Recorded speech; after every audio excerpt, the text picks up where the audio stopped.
The idea that, somewhere between 30 and 50% of your real estate floor plan is dedicated to inventory when you could take 100% to building the experience and ship whatever you need to do within 24 hours to that customer, depending on the product, seems like a more logical understanding of how to use that real estate as a full experience.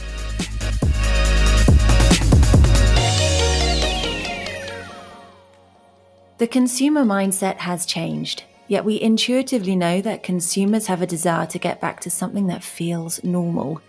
That's why in this series of episodes, we're looking at the future buying journey. What does normal look like to the post-pandemic consumer? In this context, what needs to change so we're prepared for our new customer journey? And what must we do to be ready for the next growth cycle? I'm Tizzy Philp, and I'll be speaking to a whole host of guests from the Valtech Future Studio team to talk through their insights, impressions, and reactions to this new era of customer experiences. We'll be talking connected experiences, the concept of the dynamic store, whether there's actually some pleasure in the friction we're all trying so hard to remove, and the need to mimic physical interactions in a believable way, as well as so much more. So let's get started. In today's episode, I'm very happy to be joined by Shannon Ryan, who is Executive Vice President for North America at Valtech. And Shannon, maybe we'll start with a more detailed introduction from you on who you are. Sure, Izzy, thanks. So Shannon Ryan, EVP North America for Valtech, probably one of the senior statesmen of the world of digital these days. Started my career back in 1995 building a digital agency when, the early days of the information superhighway. These days for Valtech, I spend a lot of time with executive teams, both in the B2B and B2C world, helping them think through, strategize, and try and understand this amazing world of digital and the implications on their business. So a very privileged position to be in, one that provides me a lot of opportunity to be exposed to some really great ideas and hopefully be able to pass that along to all of our clients. So happy to be here.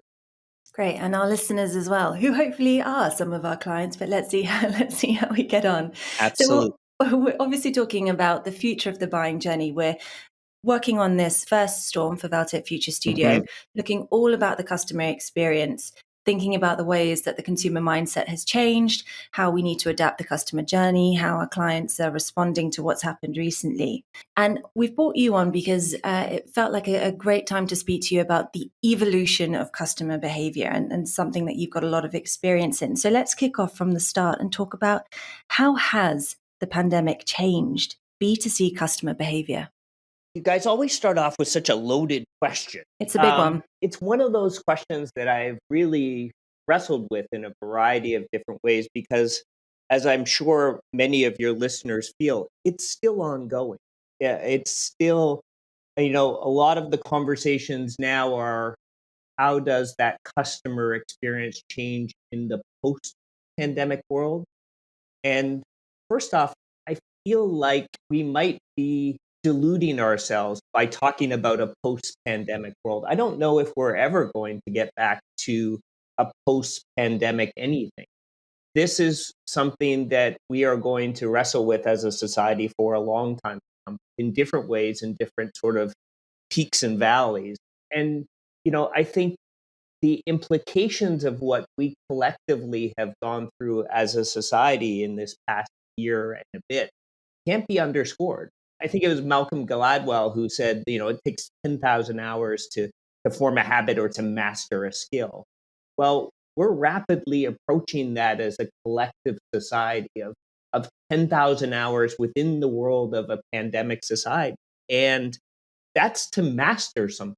So I think the implications of what we've gone through are going to be far reaching on all aspects of what we do in the world of digital. The other thing I would add is that we talk customer experience all the time, and I think we need to pull those two words apart. The customer has changed, and the experiences those customers are looking to have changed as a result of the acceleration of the world of digital in these last 12, 15 months. And it's been really fascinating to watch the winners and losers, if you will, in corporate retail in particular, try and navigate that changing landscape because it's been a very challenging 14 months on all aspects. And yet, undeniably, there are huge winners within this group of certain categories and certain companies who have been exceptional in how Mm. they've handled change. And how would you distinguish between the winners and the losers at the moment? And have you seen that the winners have fallen into one category more than another? Yeah, I think you can tease this apart a couple of different ways. I think in terms of categories within the world of retail, certainly there have been winners.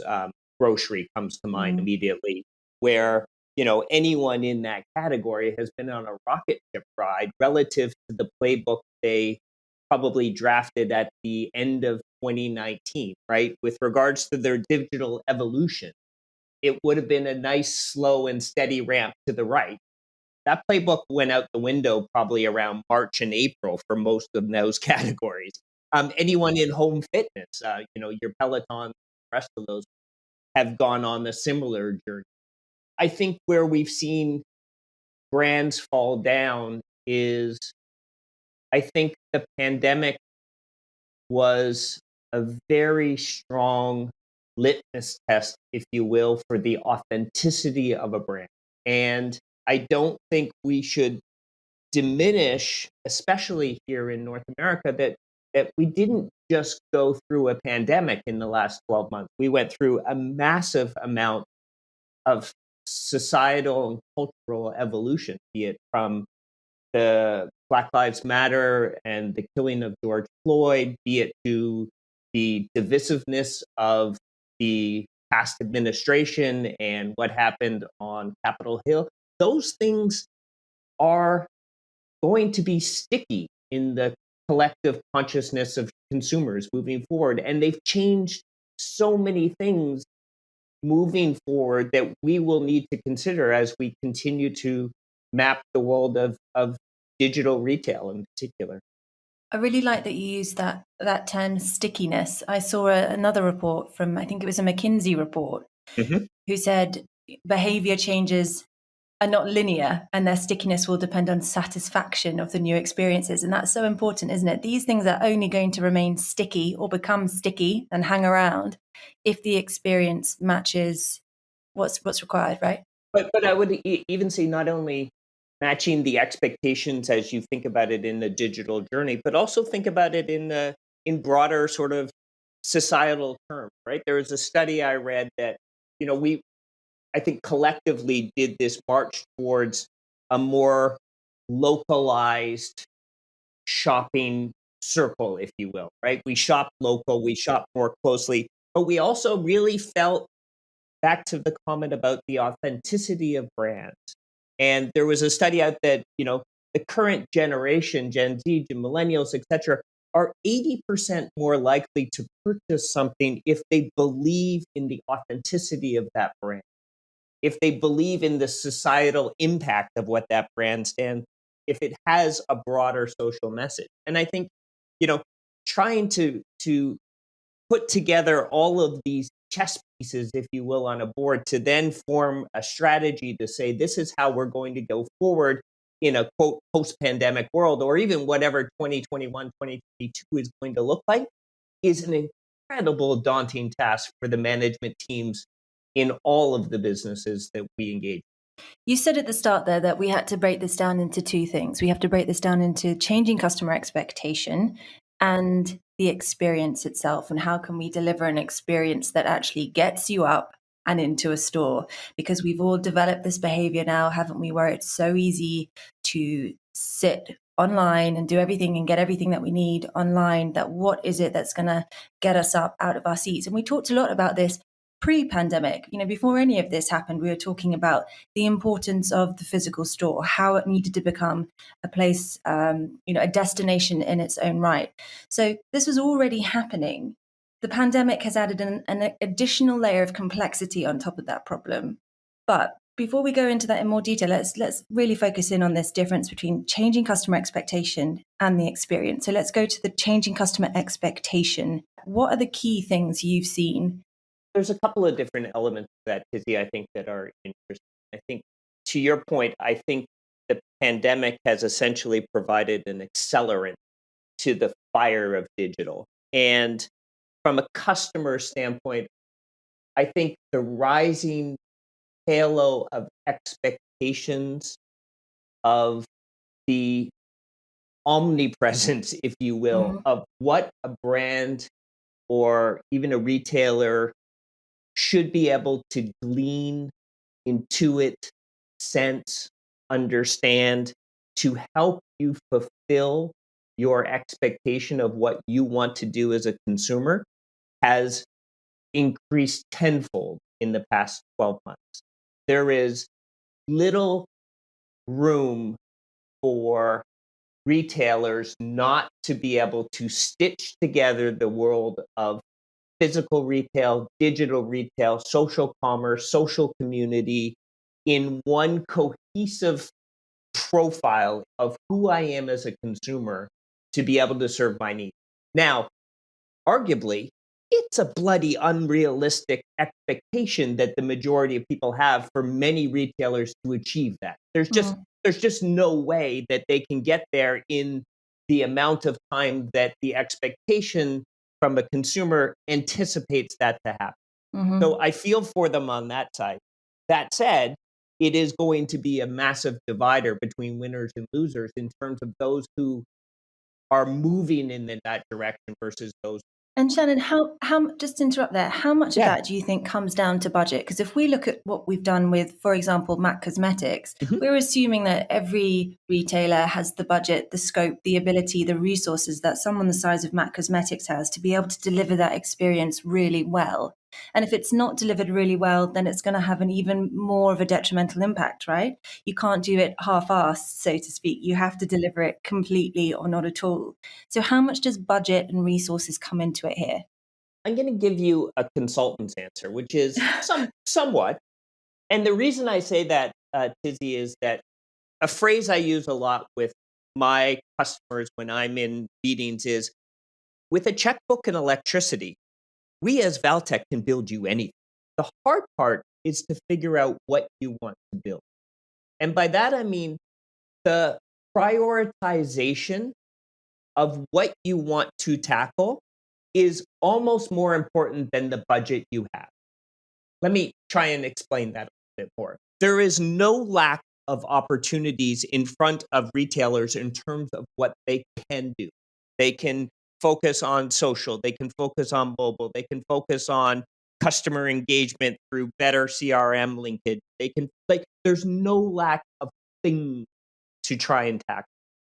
However, you will almost guarantee failure if you try and tackle all of them at once. And Mhm, it's when you tackle them all at once that you end up with these bloated budgets that seem insurmountable and therefore, seem like it's impossible to succeed versus a very not structured but disciplined approach to how you want to build out a roadmap that is some of it needs to be focused on what I would call block and tackling, making sure you do the things you need to do to check off the boxes of minimum digital viability in terms of your customer expectations.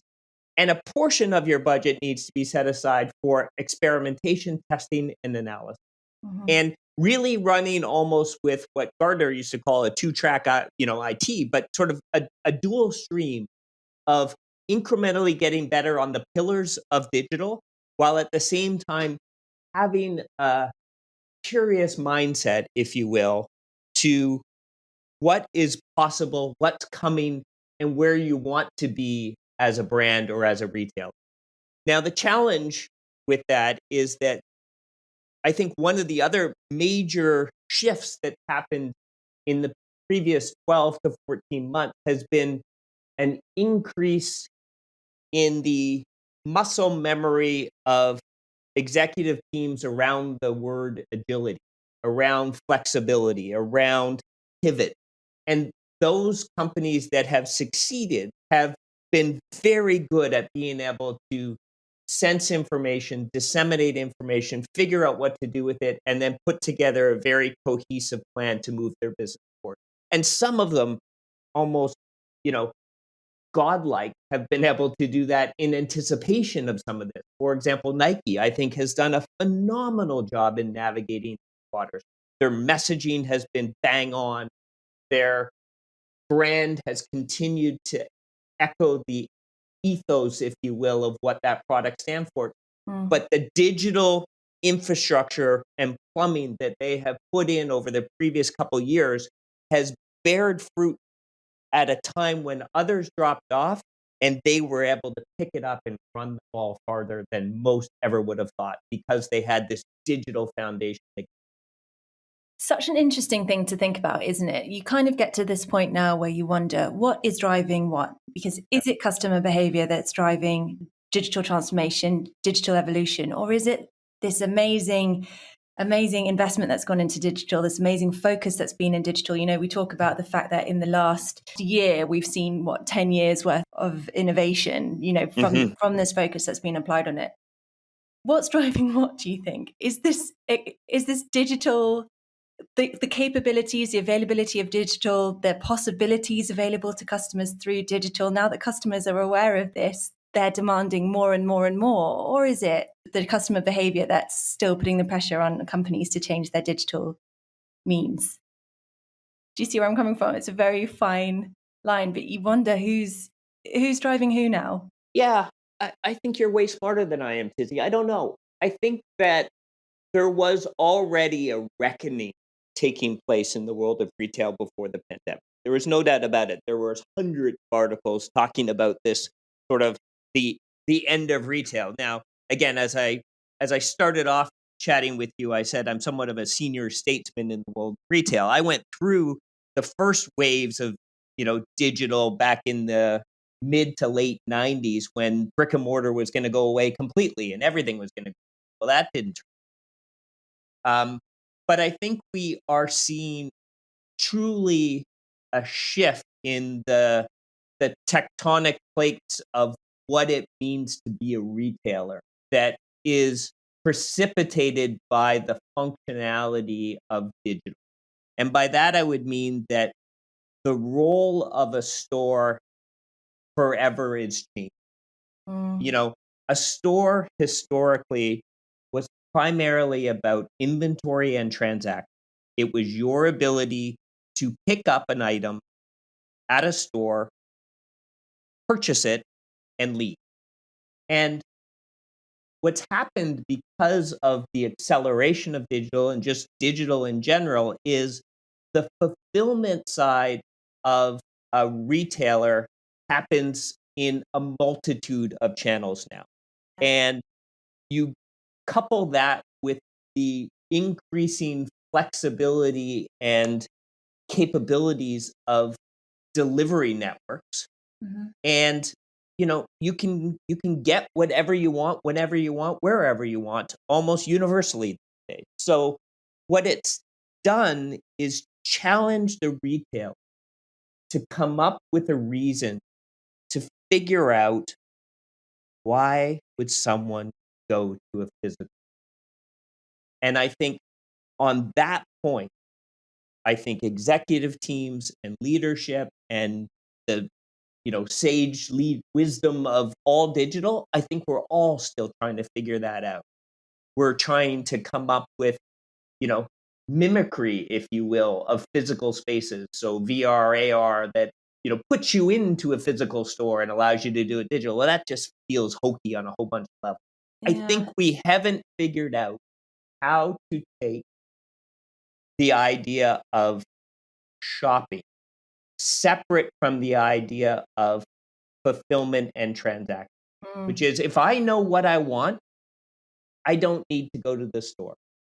If I don't know what I want, or I don't know if I even want anything, but I want to have an The experience, human experience. correct, Yeah. in some way, then how do I create a physical space as a retailer that provides entertainment, enlightenment, education, whatever it is about my products that might make it feel appealing for a potential customer to come to. One of the things that we at Valtech have been talking about, as you know, Tizzy, we do a ton of work in the world of theme park and that physical experience of a theme park. And one of the things that we're starting to do is to transfer some of that domain knowledge from theme park world to retail world because we feel there's some really interesting parallels. And one of them is a really subtle one, which is simply about the nomenclature or the word choice that you use. As you know, in theme park, there's no such thing as a client or a customer. It's a guest. And they talk about guest experience. And I think retailers need to start to think about their customer set as guests. And by that, I mean, it's someone who comes in more than once. It's someone who is treated in a different way to an experience that you have that is much less about transaction and fulfillment and more about that experience. So, to take us back to this idea of customer experience, those two words, the customer mindset has changed tremendously and continues to evolve. And the idea of what that experience needs to be, I think, is still rapidly evolving. It's a great time to be in our world because it's going to be, a fascinating journey for the next 5 to 10 years. And I think we're going to look back and see this really was one of those inflection points where a lot of stuff changed. I think that experience, the human experience part, is such an interesting one and one that I've thought about a lot as well. Because, for me, from a personal perspective, if I'm going shopping, if Yeah. I'm going into the high street, if I'm going to a shopping center, whatever it might be, I'm not just doing it to go into the stores necessarily. I'm there for the people watching. Yeah. I'm there for the opportunity to spend time with my husband or my best friend or whoever it might be. It's kind of a vehicle to an experience in itself, isn't it? And it kind of, there has to be a way that if everything is going to stick online, how can you Yeah. replicate that and how can you make that a thing? And should we even make that a thing? If you think Well, of, I was just going to say, if you think of the yeah. pandemic, the fact that people have been isolated, people are craving when we are able to be together again and spend time together again. There's going to be this very fine line between everyone wanting to be in a physical space and feel safe and wanting to actually hide in this new comfort zone that we've all Yeah. created of shopping online. Well, there's so much fascinating discussion we can have about this, Tizzy. I totally agree. I think as someone who built, just a ton of websites over 20 years for companies and clients and things like that, we used to always say, and we still say it to a certain extent, content is king, Yeah. right? I'm not so sure that that's the right C word. I think community is the key. If you think about someone like Lululemon, who is taking their space and is using it as a drop-in center for yoga classes, for education, for learning, for speakers, and the products are there, but the space is multi-purpose, and it is drawing you there because you have a like-minded interest. You can go with your girlfriend or your partner or whoever. You can do something at the same time as that retail experience engulfs. And I think there's a lot of really interesting parallel applications of that I think we're gonna start to explore as we see the space less about inventory and transactions and more about theater, education, experience, community, and the flexibility of taking really highly valuable high street type rent and using it as a storage depot to ship your product seems insane. Mm-hmm. It seems crazy, right? Mm. The idea that, somewhere between 30 and 50% of your real estate floor print is dedicated to inventory when you could take 100% to building the experience and ship whatever you need to do within, 24 hours to that customer, depending on the product, seems like a more logical understanding of how to use that real estate as a full experience. I heard you say in another interview, and it's exactly the same here. See stores less as a fulfillment space and more Yeah. as a usage with a flexible footprint. And I think that's so true. Especially given, how we're going to, you take chain stores in particular where they have 5 and 10,000 stores, where they're in highly desirable high streets or main streets or whatever. That's pricey real estate to dedicate to stock shelf when you can do that in a warehouse drop ship 24-hour, 10-hour, 1-hour type delivery mod that I think is probably where we're trending. We have seen some real success stories, though, haven't we, off the back of this? If we think about things that maybe we weren't expecting to drive as much sales or traction as they have done, things that will probably end up sticking beyond the pandemic, if and when the pandemic ever ends. Buy online, pick up in store, Yep, absolutely. likely Not to going stay, away. right? Yep, yep. Influencer content. What's your take on the power of influencers? And I guess let's talk about Instagram here in particular. Yeah, I mean, I think if I was a much smarter human being, I would have saw the power of Instagram in that retail category much earlier than I did. But there's no doubt about it, it has become an incredibly powerful juggernaut in the world of retail and influencer and exposure of brands in situ or in context. And I think there's the nut that they cracked, which is they were able to put promotional content and retail content in the context of a broader story. And it seems natural. And also in a human format as well. Again, going back to that, you're much more likely to buy something of someone that you admire or follow or look at versus something that's clearly marketing speak. Well, and again, Tizzy, I go back to what we talked about earlier in our chat around this idea that we're all getting a little smaller in our circles. Mm, We're dealing with interacting with people on our weekly Zoom call where we're having a beer and we're feeling that need to feel connected. And I think that influencer content that's come out has this is a bit of a social science answer, but it's really captured, I think, the zeitgeist of how people are feeling. It's made them feel connected somehow to the world. yeah. And whether it's retail therapy at the end of the day and might not have the power of stickiness that we think it will, it's no doubt not going. One last thing that I want to talk to you about, which I'm wondering how you see developing or sticking or getting rid of, or companies having to change things up a bit. You now see in a lot of physical stores the same kind of idea that IKEA had, which is to guide people through the store in a very strategic way. And now that's commonplace, right? Whether it's a supermarket or whether it's Home Depot. Yep. yeah, Home Depot. I was going to say B&Q, but it's the Yep. same as Home Depot, I guess. What difference do you think that's making? Do you think that's something that's going to hang around? Have they been able to pick up? Have retailers been able to pick up, opportunities through driving people through their stores in that way? I certainly go up and down more aisles than I used to. Yeah, I think there's a couple things that have happened in the physical layout of the store that are going to be interesting to watch in the next 12 months.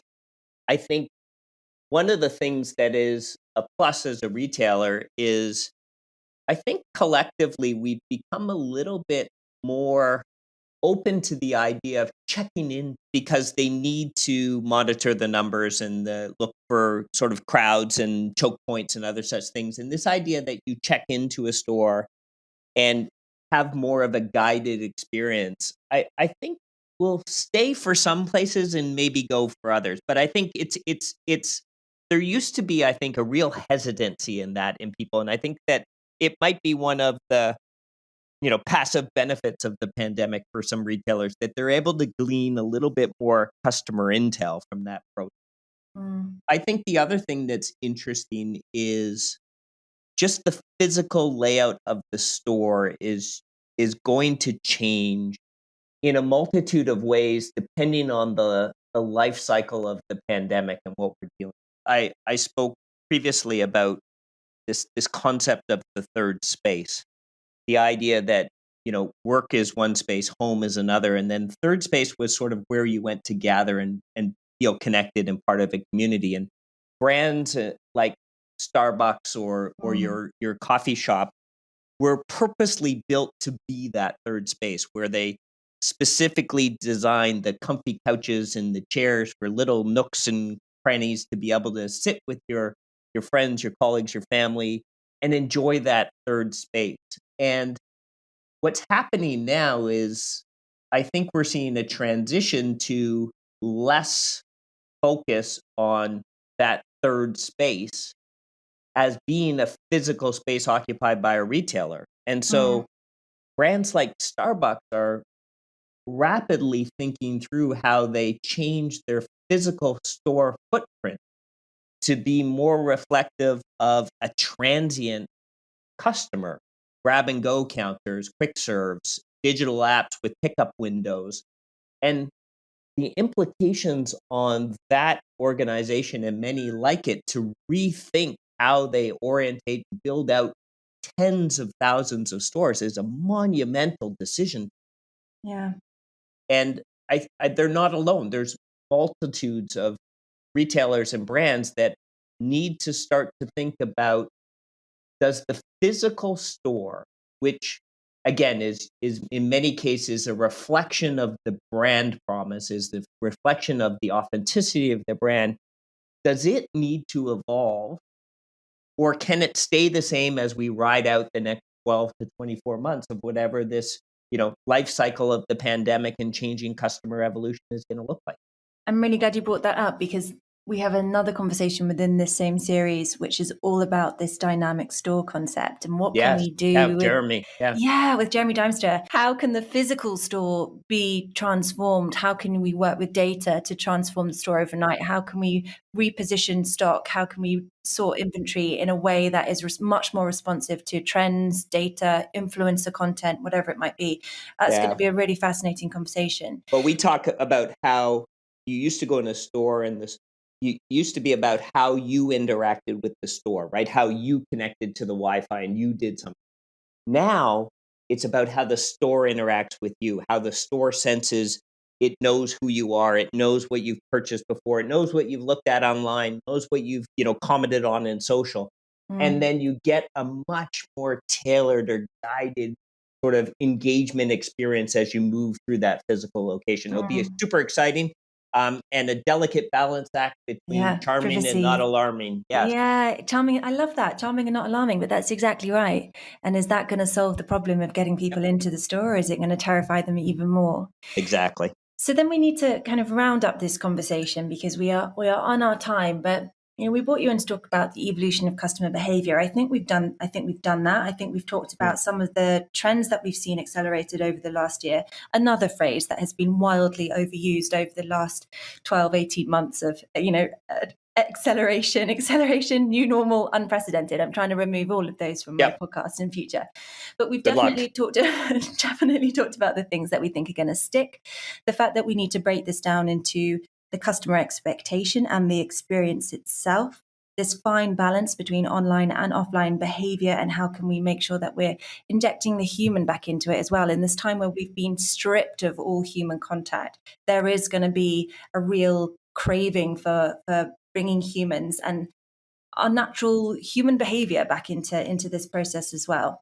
What would you say would be the things that you'd leave retailers with at the end of this conversation? Retailers, big or small, whether they're grocery, retail, whatever segment they might be within, would there be one or two pieces of advice that you might give to them about how to approach the coming months if they haven't already started a transformation? What should they look at first? Be comfortable in chaos. I do not believe that the next 12 months is going to be a linear journey. That the one thing that hopefully, from a business standpoint, that the pandemic has taught many of us is our need to be flexible, our need to throw away the playbook that you thought was going to be the playbook and really listen to your customer, to try and do everything you possibly can to have a real understanding of the needs, wants, and friction points of your customers such that you can guide your prioritization of how you're going to make decisions move. And you cannot get distracted by the shiny squirrel, as I say. You need to stay very focused on the block and tackling parts of your business and then remain open to something completely revolutionary, because that is how you're going to level up down the road. Shannon, thanks so much for joining us and for talking us through all of that. A really fascinating conversation and so many interesting data points that are going to come out of over the next few years, right? It was my pleasure. Thank you so much for having me. Speak to you soon. Yep. Cheers.